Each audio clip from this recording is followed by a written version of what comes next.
Hi ಸ್ಪರ್ಧಾರ್ಥಿಗಳೇ, ಇಂದಿನ notification ಬಗ್ಗೆ ತಿಳಿದುಕೊಳ್ಳಿ. ಇಂದಿನ ನೋಟಿಫಿಕೇಷನ್ ಏನಂದರೆ CISR ಅಂದರೆ ಇಂಡಿಯನ್ ಇನ್ಸ್ಟಿಟ್ಯೂಟ್ ಆಫ್ ಇಂಟಿಗ್ರೇಟಿವ್ ಮೆಡಿಸನ್ನಲ್ಲಿ ಖಾಲಿಯಿರುವ ವಿವಿಧ ರೀತಿಯ ನೇಮಕಾತಿಯನ್ನು ಕರೆದಿದ್ದು. ನೋಡಿರಿ, ನೀವು ಅಪ್ಲಿಕೇಶನನ್ನು ಆನ್ಲೈನ್ ಮೂಲಕ ಅಪ್ಲಿಕೇಶನ್ ಹಾಕಬೇಕಾಗಿರ್ತದೆ.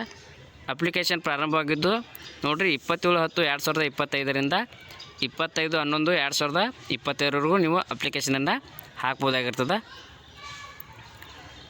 ಯಾವ ರೀತಿ ಪೋಸ್ಟ್ ಖಾಲಿ ಇದಾವೆ ಮತ್ತು ಏಜ್ ಲಿಮಿಟ್ ಬಗ್ಗೆ ತಿಳಿದುಕೊಳ್ಳೋ ಬನ್ನಿ.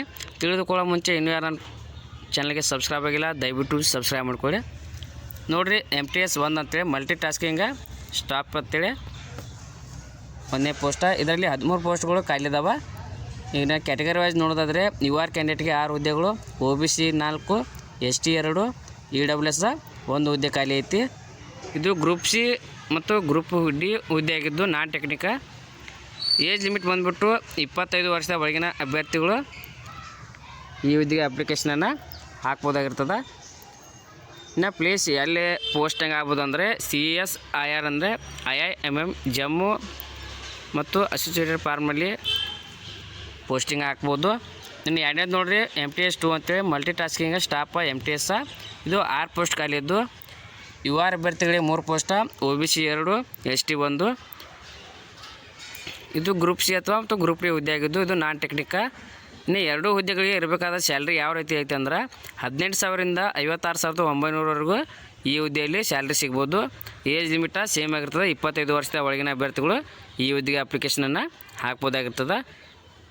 ಇನ್ನು MTS 2 ಹುದ್ದೆಯ ಪೋಸ್ಟಿಂಗ ಎಲ್ಲಿ ಹಾಕ್ತಾರೆ ನೋಡಿರಿ, CSIR IIM branch labs Srinagar associated formally ಅಭ್ಯರ್ಥಿಗೆ ಪೋಸ್ಟಿಂಗನ್ನು ಹಾಕ್ಬೋದಾಗುತ್ತದೆ. ನೋಡಿರಿ, ಈ ಹುದ್ದೆಗೆ ಏಜ್ ರಿಲ್ಯಾಕ್ಷನ್ಸ್ ಕೂಡ ಅಪ್ಲೈ ಆಗ್ತದೆ.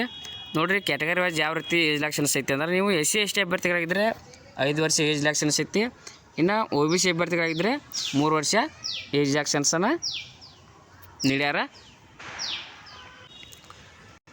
ನೋಡಿರಿ, ಎಜುಕೇಷನ್ ಕ್ವಾಲಿಫಿಕೇಷನ್ ಯಾವ ರೀತಿ ಐತೆ ಅಂದ್ರೆ ಮೆಟ್ರಿಕ್ಯುಲೇಷನ್ ಅಥವಾ ಇಕ್ವಲೆಂಟನ್ನು ಅಭ್ಯರ್ಥಿ ಪಾಸಾದ ಅಭ್ಯರ್ಥಿಗಳು ಈ ಹುದ್ದೆಗೆ ಅಪ್ಲಿಕೇಶನ್ ಹಾಕ್ಬೋದು. ನೋಡಿರಿ, ಮೆಟ್ರಿಕ್ಯುಲೇಷನ್ ಅಂದರೆ 10ನೇ ಪಾಸಾದ ಅಭ್ಯರ್ಥಿಗಳು ಅಥವಾ ಇಕ್ವಲೆಂಟ ಪಾಸಾದ ಅಭ್ಯರ್ಥಿಗಳು ಅಪ್ಲಿಕೇಶನನ್ನು ಹಾಕ್ಬೋದು. ಇನ್ನು ಡಿಸರ್ವೇಬಲ್ ಕ್ವಾಲಿಫಿಕೇಷನ್ ಅಂದರೆ ಇಂಟರ್ಮೀಡಿಯೇಟ್ 12th ಕ್ಲಾಸ್ ಪಾಸ್ ಮತ್ತು ಎಕ್ಸ್ಪೀರಿಯೆನ್ಸಿಂದ ರಿಲೆವೆಂಟ್ ಏರಿಯಾದಲ್ಲಿ ಅಭ್ಯರ್ಥಿ ತನ್ನದೇ ಆದ ವರ್ಕ್ ಎಕ್ಸ್ಪೀರಿಯೆನ್ಸನ್ನು ಹೊಂದಿರಬೇಕಾಗಿರ್ತದೆ. ನೋಡಿರಿ, MTSನಲ್ಲಿ ಯಾವ್ಯಾವ ಭಾಗದಲ್ಲಿ ಖಾಲಿ ಇದಾವೆ ಅಂದ್ರೆ ಹುದ್ದೆ ನೋಡಿರಿ, MTS ಆಫೀಸ್ ಮೇಂಟೆನೆನ್ಸ. ಎರಡನೇದು MTS ಹಾಸ್ಪಿಟಲ್ ಸರ್ವಿಸಸ್ಸ. ಇದು MTS ಟ್ರಾನ್ಸ್ಪೋರ್ಟ ಮತ್ತು MTS ಹಾರಿಜೆಂಟಲ್ ಅಥವಾ ಹೌಸ್ ಕೀಪಿಂಗ ಖಾಲಿ ಇರುವ ವರ್ಕ್ ಫೀಲ್ಡ್ ಆಗ್ಯಾವ. ನೋಡ್ರಿ, ಅಭ್ಯರ್ಥಿಗಳನ್ನ ಯಾವ ರೀತಿ ಸೆಲೆಕ್ಷನ್ ಮಾಡ್ಕೋತಾರಂದ್ರೆ exam OMR based objective type multi choice examination ಇರುತ್ತೆ. ಇನ್ನು ಮೀಡಿಯಮ್ ಅಂದರೆ ಅಭ್ಯರ್ಥಿಯು ಇಂಗ್ಲೀಷ್ ಅಥವಾ ಹಿಂದಿಯಲ್ಲಿ ಎಕ್ಸಾಮನ್ನು ಬರೀಬಹುದಾಗಿರ್ತದೆ. ಇನ್ನು 10ನೇ ಲೆವೆಲ ಕ್ವಶನ್ ಪೇಪರ್ ಇರುತ್ತೆ. ಟೋಟಲ್ ಕ್ವಶನ್ಸ್ ಬಂದುಬಿಟ್ಟು 150 ಕ್ವಶನ್ಸ್ ಇರ್ತವೆ. ಟೈಮಿಂಗ 2 ತಾಸು ಟೈಮಿಂಗ್ ಇರುತ್ತೆ.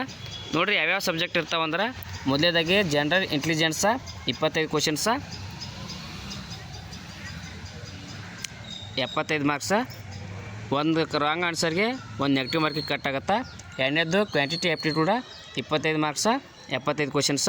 ಅಂದರೆ 1 ಕ್ವಶನ್ಸ್ಗೆ 3 ಮಾರ್ಕ್ಸ್. ಇದು 3 ಮಾರ್ಕ್ಸಲ್ಲಿ 1 ನೆಗೆಟಿವ್ ಮಾರ್ಕಿಂಗ್ ಅಂತೇಳಿ ಕಟ್ ಆಗುತ್ತೆ. ಅಂದರೆ 2 ಮಾರ್ಕ್ ಬರ್ತಾ 1 ಮಾರ್ಕ್ ಹೋಗುತ್ತೆ ನೋಡಿರಿ. ಇನ್ನು ಮೂರನೇದು ನೋಡಿರಿ, general awareness 25 questions, 75 marks, 1 negative marking every wrong ಆನ್ಸರ್ಗೆ. ಇನ್ನು ಇಂಗ್ಲೀಷ್ ಲ್ಯಾಂಗ್ವೇಜಲ್ಲಿ 25 ಕ್ವಶನ್ಸ, 75 ಮಾರ್ಕ್ಸ್ ಇರ್ತದೆ. ಇನ್ನು ಅಭ್ಯರ್ಥಿಗಳು ಯಾವ ರೀತಿ ಅಪ್ಲಿಕೇಶನ್ ಹಾಕ್ಬೇಕಂದ್ರೆ ನೋಡಿರಿ, ಎಲಿಜಿಬಲ್ ಆದ ಅಭ್ಯರ್ಥಿಗಳು ಅಪ್ಲಿಕೇಶನನ್ನು ಅಫಿಷಿಯಲ್ ವೆಬ್ಸೈಟಿಗೆ ಹೋಗಿ ಅಪ್ಲಿಕೇಶನನ್ನು ಹಾಕ್ಬೋದು. ಮತ್ತು ಅಪ್ಲಿಕೇಶನ್ ಫೀ ಯಾವ ರೀತಿ ಐತೆ ಅಂದ್ರೆ ನೋಡಿರಿ, ಅಪ್ಲಿಕೇಶನ್ ಫೀ 500 ರೂಪಾಯಿ ಆಗಿರ್ತದೆ. ವಿತೌಟ್ ಅಪ್ಲಿಕೇಶನ್ ಫೀ ಅಂದರೆ ನೋಡಿರಿ, SC ST PWBD ಮತ್ತು women ex service man regular CSIRನ ಎಂಪ್ಲಾಯಿಗಳಿಗೆ ಯಾವುದೇ ರೀತಿ ಅಪ್ಲಿಕೇಶನ್ ಫೀ ಇರುವುದಿಲ್ಲ. ಅಪ್ಲಿಕೇಶನ್ ಫೀಯನ್ನು ನೀವು ಆನ್ಲೈನ್ ಮೂಲಕ ಪೇಡ್ ಮಾಡಬೇಕಾಗಿರ್ತದೆ. Thank you. ಇನ್ನೂ ಯಾರು ನನ್ನ ಚಾನಲ್ಗೆ ಸಬ್ಸ್ಕ್ರೈಬ್ ಆಗಿಲ್ಲ, ದಯವಿಟ್ಟು ಸಬ್ಸ್ಕ್ರೈಬ್ ಮಾಡ್ಕೊಳ್ಳಿ. ನೋಡಿರಿ, ಕೊನೆಯದೇ ಮುಂದೆ ಯಾವುದೇ ಜಾಬ್ ಬಗ್ಗೆ ನಾನು ತಿಳಿಸಿದಾಗ ನಿಮಗೆ ನೋಟಿಫಿಕೇಷನ್ ಮೂಲಕ ತಿಳಿದು ಬರುತ್ತದೆ.